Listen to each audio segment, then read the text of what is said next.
God is playful and God is childish. God literally has nothing to worry and stress about, and God literally has nothing to fear because they are all powerful. And therefore, God has nothing to be serious about because the root of being serious is that there's something you need to do.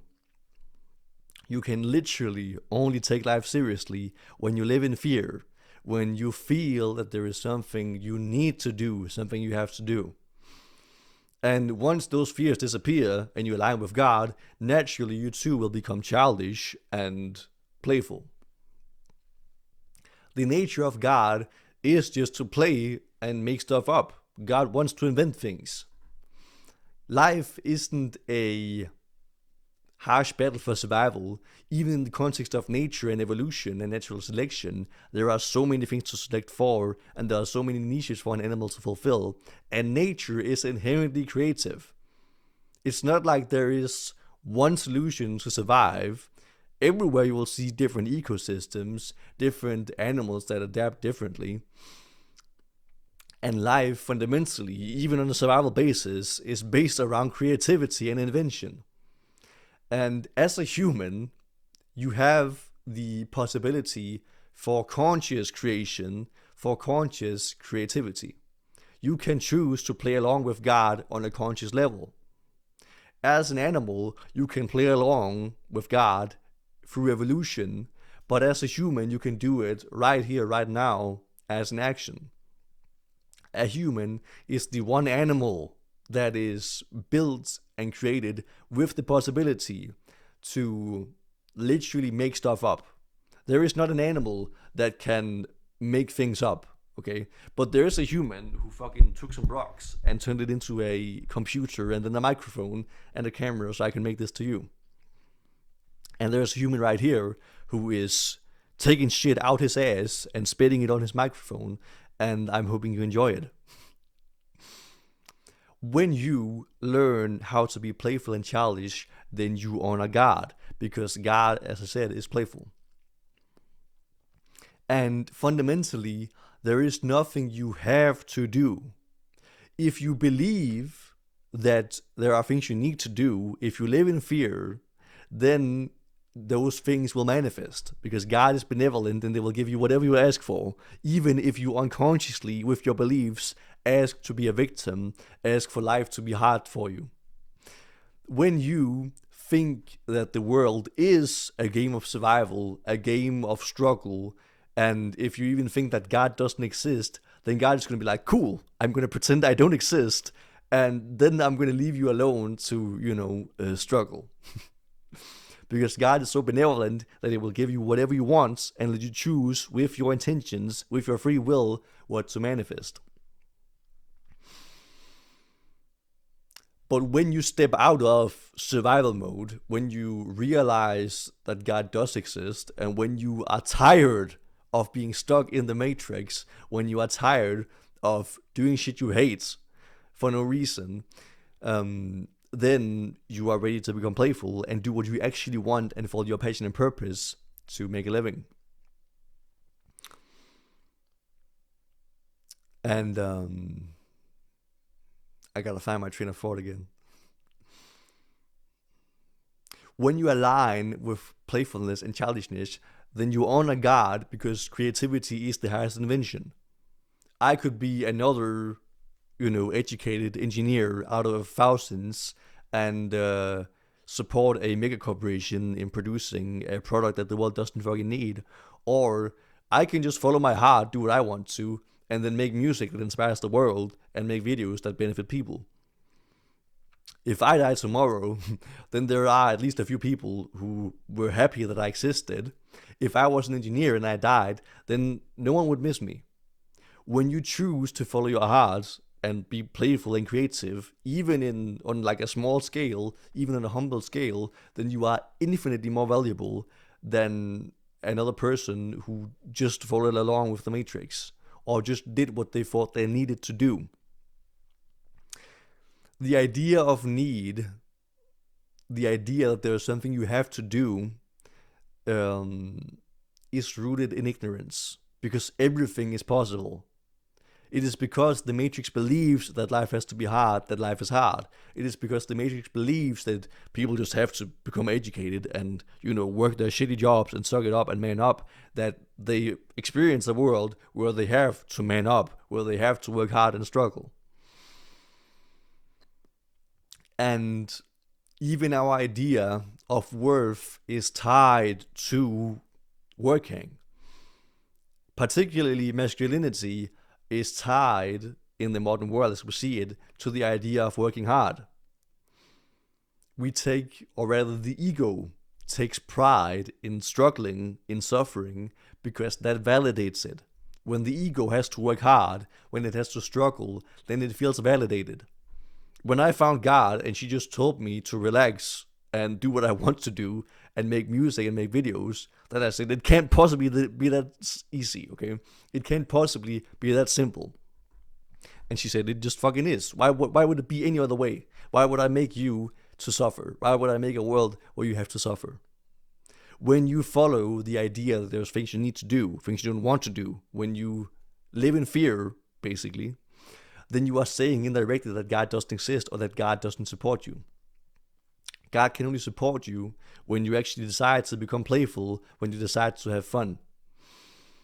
As long as you fundamentally believe there are things you need to do, and I say need to do, when you act out of lack, out of struggle, then you are manifesting a world where God doesn't exist for you, or where they aren't allowed to support you. The ego does not want to be supported by God because that feels uncomfortable. The ego is like a rebellious teenager that wants to take care of themselves, even if that's hard, okay? And when Papa or Mama God comes and wants to support you, the ego says, no, I'm not a fucking child, okay? The ego literally takes validation and pride in being independent.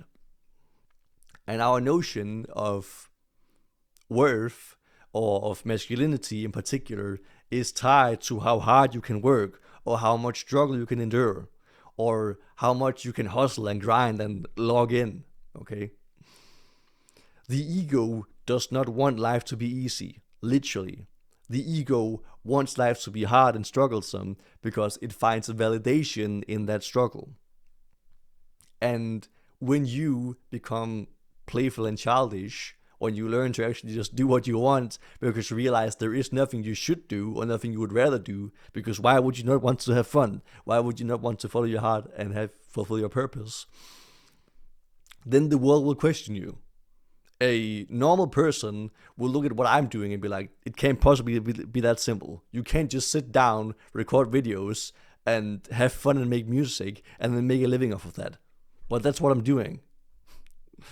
A normal person will genuinely think that people who are unserious or playful are burdens on society, or that they are delusional, or that they are irrational for just doing what they love, because the ego fundamentally cannot understand that life could even be simple or that it could be easy. The ego needs a rational and clear explanation as to why everything exists, as to why I get to exist, as to why I get to survive, and more importantly, it wants certainty. The ego wants to know, if I work this job, even though I hate it, then I'll be fine, even though I hate my boss and I would rather be doing something else. The ego hates to not understand. And when you follow God, then you will realize that you don't understand God, and that in fact there was nothing to understand, because God didn't make this world for it to make sense. God made this world for it to be fun. And when you genuinely learn to let go of the idea that life has to be hard, or that you have to get everything or be certain all the time, and you simply go with the flow and trust your heart, then you will be at a level or vibration where life literally becomes magical. I don't know why things are going well for me, they just do. Spotify just put me on the algorithm, which I've been trying to do for years, but after praying to my goddess, it just fucking happened. And there are so many synchronicities in my life. Even my dad's grill had like a barcode number on it, which is Tara being one of the names for Kali. But my point is that once you let go of ego, once you let go of understanding, once you allow yourself to just live with the flow of life without understanding why, things happen, then that is a vibration of magic. The ego cannot manifest miracles because the ego has to understand miracles.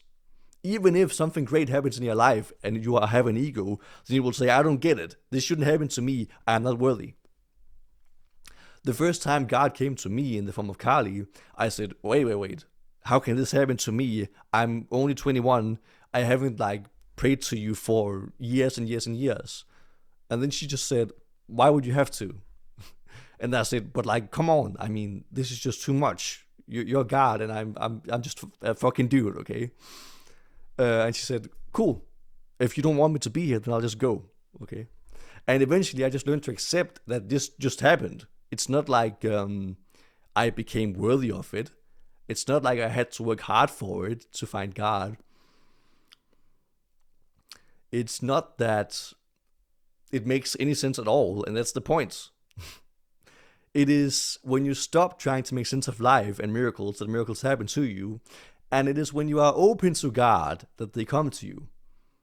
Being worthy is just a state of mind. You can literally just sit down right now and just remove any idea that says, I can't have God because God is too holy and I'm just a human, or I'm not worthy to receive God's love, and then God will come to you.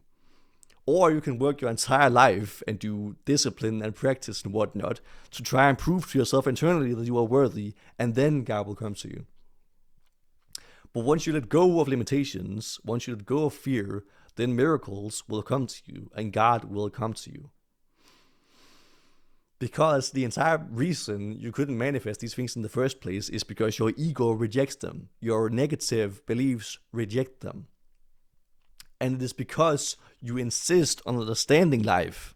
It is because you insist on trying to rationalize everything and make sense of it that you can't understand how simple it really is. The ego literally cannot grasp that life could be simple and easy. The ego cannot grasp that miracles might just happen, and the ego cannot grasp that God might just come to you, because the ego needs a reason to why these things happen. Good things happen to me literally for no reason, and I no longer need a reason for them to happen to me. And at this point, I'm no longer surprised. Like when something good happens to me, then I'm just like, cool, this is fucking great. I no longer even I'm still grateful, but I'm grateful simply by enjoying life. I'm not even saying, oh my Kalika, every time something great happens, because I understand the highest blessing, or rather the highest prayer, is simply to be grateful directly for your blessings. If you are simply grateful for life, and you allow miracles to happen to you for no reason, and you're just fucking happy that they happen, then life will become magical. So, to sum it up,